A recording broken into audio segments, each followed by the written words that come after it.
Startup की संख्या more than 1,20,000 हो गई। और यूनिकॉर्न्स को यदि देखें, जिनकी की पूरी वैल्यूएशन सब मिला जुलिए सब चीजों की लगभग $1 बिलियन के आसपास होती है, उसे यूनिकॉर्न कहते हैं।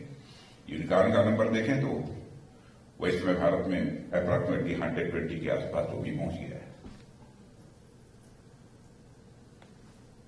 और केवल हमारे स्टार्टअप इसमें 15 लोगों को जॉब अपॉर्चुनिटी प्रोवाइड कर रहे हैं स्टार्टअप।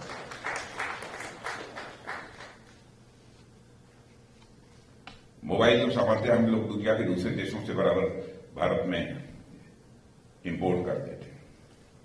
अब पहले भाइयों आपको जानकर खुशी होगी,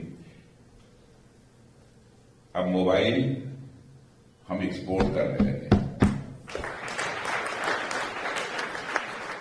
और मोबाइल एक्सपोर्ट करने वाले दुनिया के हम दूसरे देश बन गए।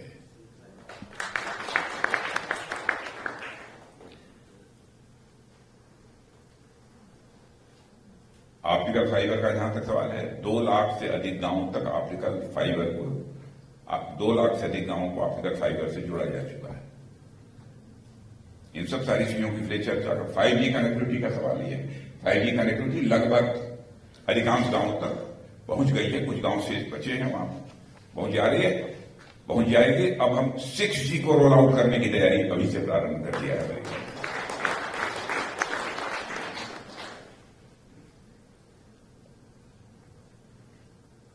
अभी स्मार्टफोन, छोटे छोटे बच्चे भी इसकी चर्चा करने लगे, स्मार्टफोन को समझने लगे क्या होता है। पहले तो भारत में सभी जितने स्मार्टफोन होते थे सब जो इंपोर्ट होते थे, और पहले स्मार्टफोन का भारत से कुल एक्सपोर्ट जो होता था वो $16.5 बिलियन का, हाँ पहले दुनिया के दूसरे देशों से लेते थे। अब जो हम एक्सपोर्ट करने लगे $6.5 बिलियन का, जो इसके पहले फाइनेंशियल ईयर में लगभग $12 बिलियन था। ट्रांजैक्शन, डिजिटल ट्रांजैक्शन में तो भारत दुनिया में नंबर 1 पर है।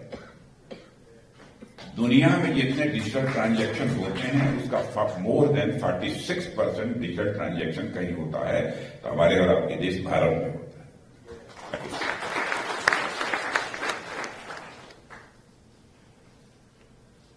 23-24 फिस्कल ईयर में लगभग 131 बिलियन यूपीआई ट्रांजैक्शन हुए हैं, और अभी जुलाई 2024 में लगातार तीसरे महीने भी 20 लाख करोड़ रुपए की वैल्यू का ट्रांजैक्शन हुआ है।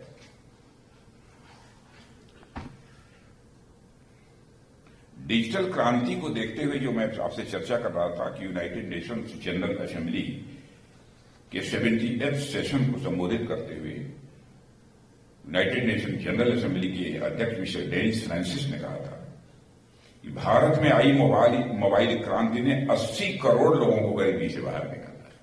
देखिए भारत के बारे में कितना उत्साहित नहीं, बढ़ा चढ़ा कर नहीं है, चेंज परिवर्तन हुआ है। 25 करोड़ लोग गरीबी रेखा से बाहर हुए हैं और आगे यह सिलसिला जारी है।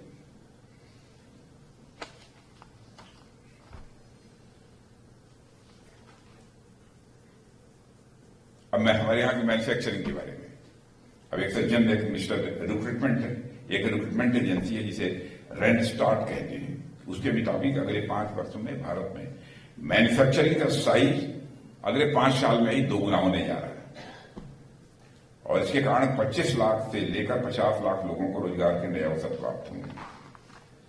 ये सब तरह तरह के आंकड़े हैं। अब 5 साल के अंदर हमारी गवर्नमेंट ने करिश्मा और किया है। पहले कैपिटल एक्सपेंडिचर पूरी सेंट्रल गवर्नमेंट का जितना होता था वो अब बढ़कर 11 लाख करोड़ से मतलब 5 गुना 6 गुना अधिक हो गया है, 5 गुना 5.5 गुना अधिक हो गया है।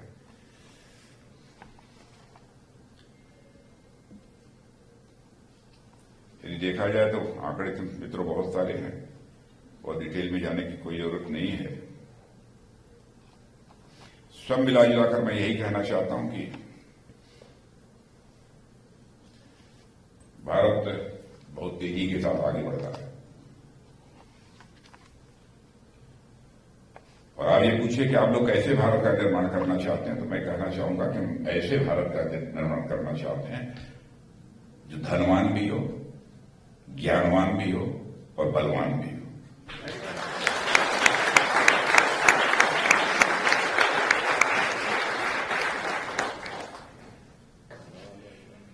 और मैंने भाई इतना मैं कहना चाहूंगा, भारत और अमेरिका का जहां तक सवाल है, हम लोग ये नेचर ले रही है। भारत और अमेरिका ये बड़े पुराने रिश्ते हैं हम लोगों के। मुझे लगता है कि भारत और अमेरिका के रिश्ते अच्छे होने चाहिए, यह नीयत को यानी डेस्टिनी को भी मंजूर है। मैं भी अब मैं डेस्टिनी की बात करता हूं। अभी बैठे थे आपके अम्बेसडर विनोद क्वात्रा जी भी बैठे, तो वहां पर भी मैं डेस्टिनी की ही बात कर रहा था। तो मुझे लगता है कि ये पहले से ये डेस्टिनी को मंजूर है कि भारत और अमेरिका के रिश्ते बराबर मजबूत रहने चाहिए, और उसी डेस्टिनी के अनुरूप ही भारत और अमेरिका के रिश्ते लगातार मजबूत होते जा रहे हैं। और मुझे तो लगता है कि भारत और अमेरिका दोनों के मिला मिलाकर वह ताकत है कि भारत में, दुनिया में पीस, प्रॉस्पेरिटी और स्टेबिलिटी तीनों यदि लाई जा सकती है तो भारत और अमेरिका मिलकर इस काम को कर सकते हैं।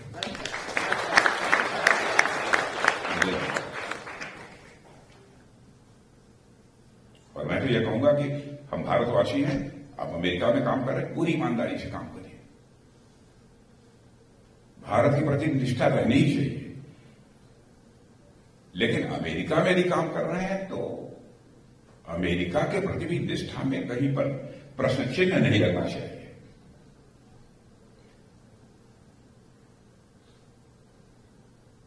तभी जाकर इंटरनेशनल कम्युनिटी में भारत के लोगों के प्रति अच्छी धारणा बनेगी, भारत के प्रति लोगों का विश्वास बढ़ेगा। दगा देना हमारे चरित्र में नहीं है, धोखा देना हमारे चरित्र में नहीं है। हम धोखा खा सकते हैं लेकिन धोखा दे नहीं सकते हैं, यह हमारा।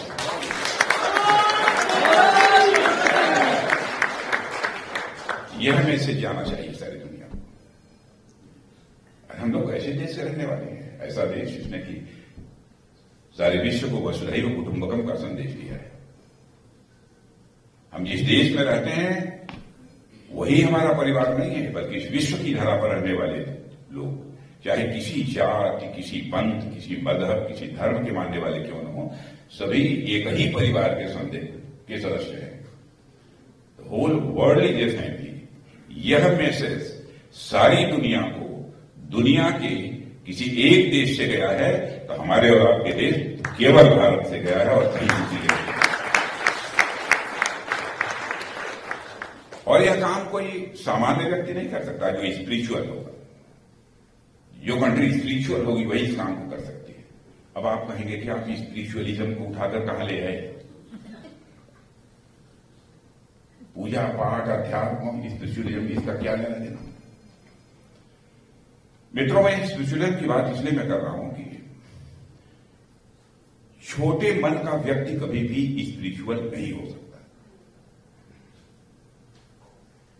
पूजा कर ले, अपने लिए परमात्मा से कुछ मांग ले, यह तो हो सकता है, स्पिरिचुअल नहीं हो सकता, आध्यात्मिक नहीं हो सकता है छोटे मन का व्यक्ति। हमारे अटल बिहारी वाजपेयी जी कहा करते थे, छोटे मन से कोई बड़ा नहीं होता और टूटे मन से कोई खड़ा नहीं। और मैं अपनी सारी जिंदगी के जाने के बाद भी बराबर यह कोट अपने हमारे डिफेंस मिनिस्ट्री में भी देखेंगे। मैं होम मिनिस्टर था उस समय भी था, मैं पार्टी प्रेसिडेंट था उस समय भी, हमारे यहां यह कोट लगता था। भारतवासियों का मन बड़ा है, हमारे छोटे मन के लोग नहीं है। छोटे मन के लोग होते तो हम लोग वसुधैव कुटुंबकम, इस वसुधा पर रहने वाले सभी लोग हमारे परिवार के सदस्य हैं, यह संदेश हम दे ही न पाते। यह संदेश हम इसलिए दे पाए क्योंकि हम लोग बड़े मन के लोग थे। अब बड़े मन का व्यक्ति स्पिरिचुअल होता है।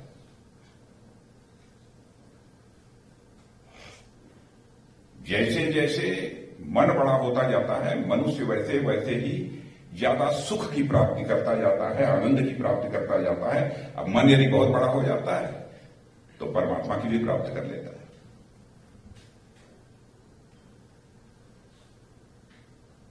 अब ये बात मैंने कही कि मैथमेटिकल इक्वेशन में उसे कहना हो तो इस प्रकार कह सकते हैं, सर्कमफरेंस ऑफ मन is directly proportional to the magnitude of सुख।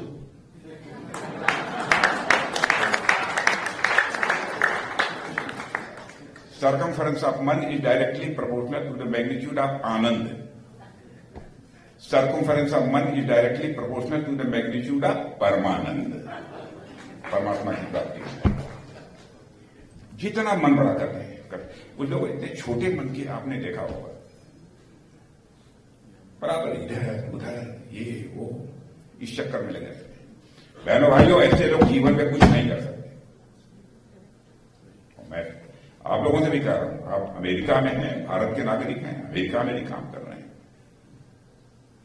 तो बड़े मन से काम करिए। यह संदेश नहीं जाना चाहिए कि भारत के लोग छोटे मन वाले होते हैं। विश्व को ज्ञान हमने दिया है, और मैं तो सारी चीजें यहां बता देता। फिजिक्स, मैथमेटिक्स, केमिस्ट्री, इन सब सारी चीजों के बारे में मैं बता सकता हूं कि भारत का कंट्रीब्यूशन क्या है सारी दुनिया में। क्या कोई बात करेगा? बस हिम्मत के साथ हम लोगों को काम करने की जरूरत है। लेकिन आप लोगों से मिलकर मुझे बेहद खुशी हुई है। आप सबको बहुत बहुत धन्यवाद।